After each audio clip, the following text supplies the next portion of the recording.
Alright guys, we got a 1955 Chevrolet 4-door sedan. I picked up roughly about a year ago. Finally got around to it, getting it to the house.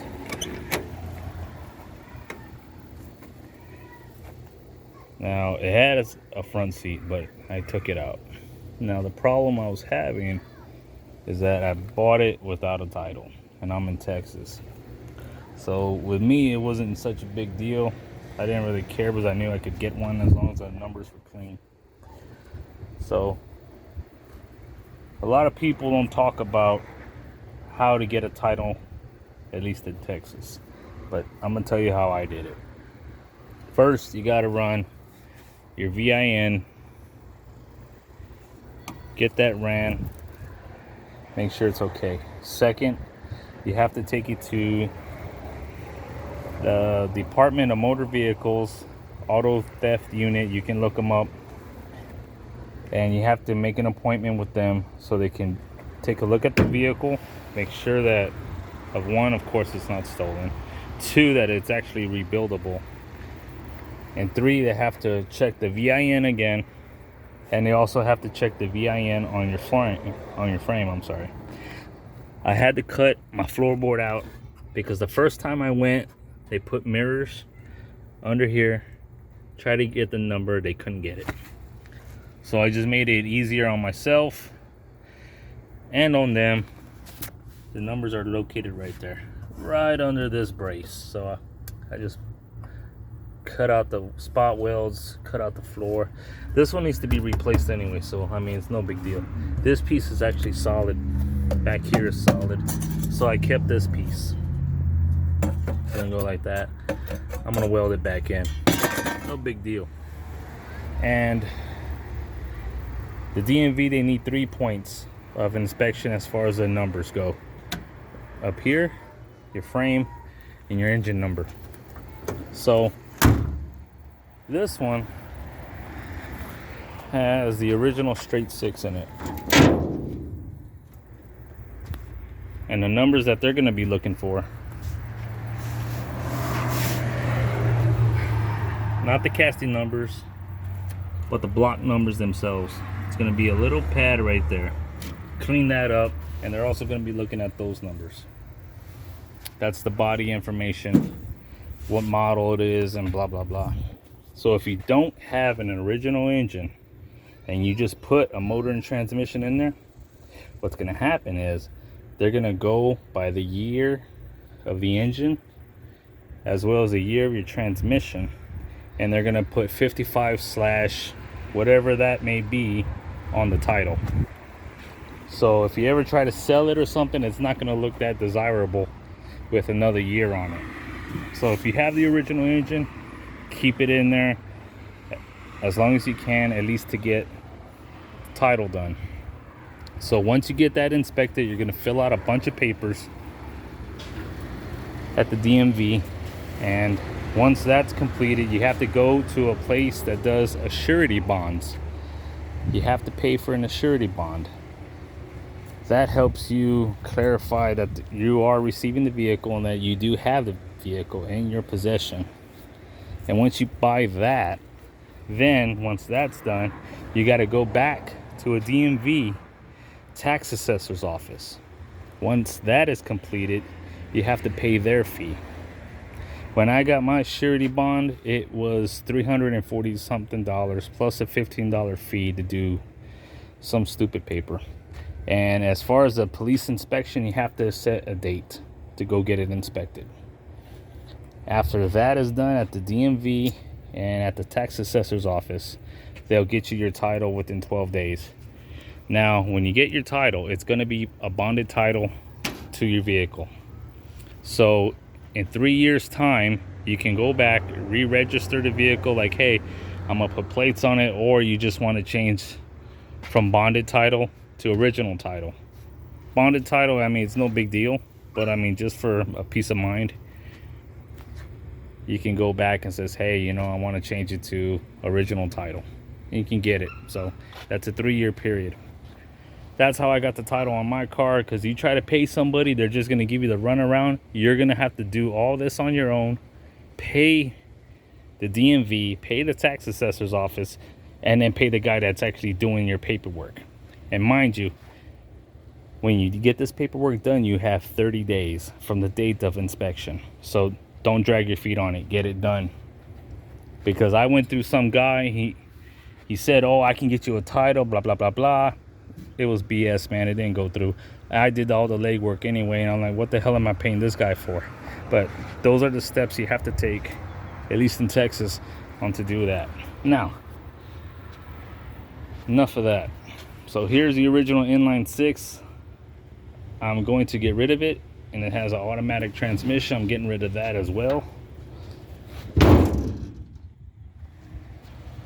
Stock rims are going. And for me, most importantly, what is gonna go, this door and this door. Both of these doors are going. And if you're guessing it, hopefully you're guessing right. Yes, I am doing a 2-door conversion. Now, what's gonna be easy for me is I have original 2-door quarter panels, complete with windows, inner structure, and I also have the 2 doors. So it's not really going to be that hard. I have my welder now. Cut this post out, cut it down there, pull those out, swap doors, and modify this quarter window, which I'm planning on cutting in this general area to keep this line intact. So I'm gonna cut it pretty much about right there, down here, and go across maybe somewhere in here,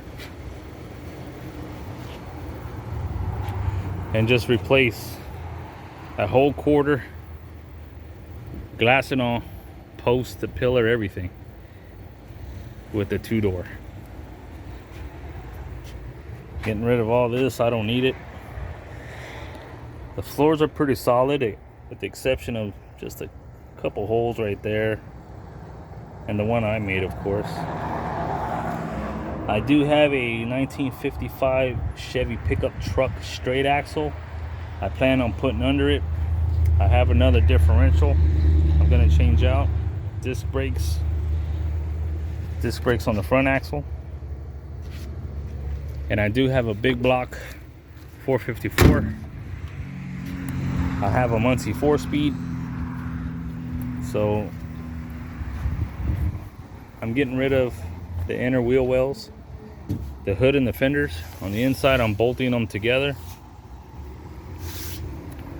And I'm going to make a tilt front end, 2-door conversion, big block Chevy 4-speed. So essentially a gasser.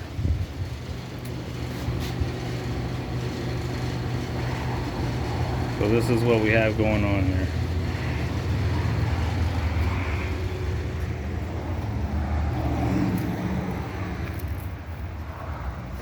I mean,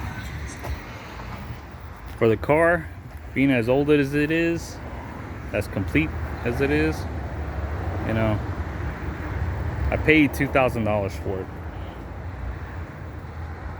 You know, I mean, it's not too bad considering, you know, what I'm going to do to it. Need a windshield, but it doesn't matter.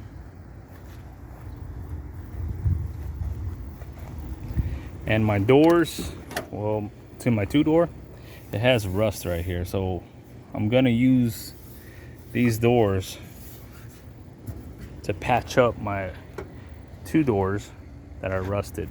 Another spot that's rusted is right here. Cut this out, replace it on the other door. And it has a rust spot right here. I'm gonna cut this out, put it on the door. Pretty much buffalo these doors to patch up my rusty doors. I've looked around for the 2 doors. Man, they are outrageous on prices, and they are just as bad as what I have, if not worse.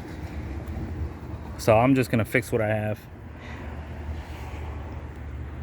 Oh yeah. It's a nice little project.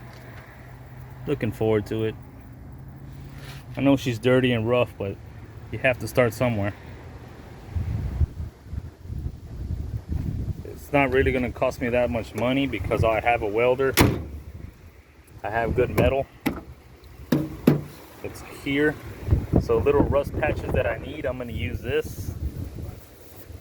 It's solid. So I'm just gonna use this. It's patch panels.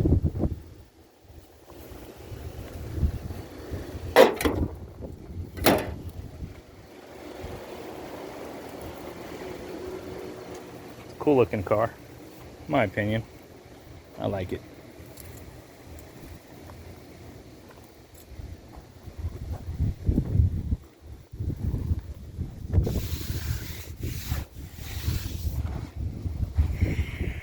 Can't wait to do it. It'll work out, I'm sure it will.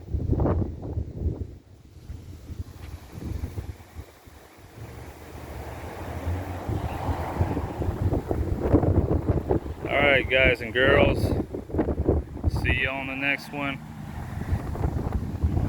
Y'all see an update on it coming up. Jesus willing, everything will come together. Alright guys, see you on the next one.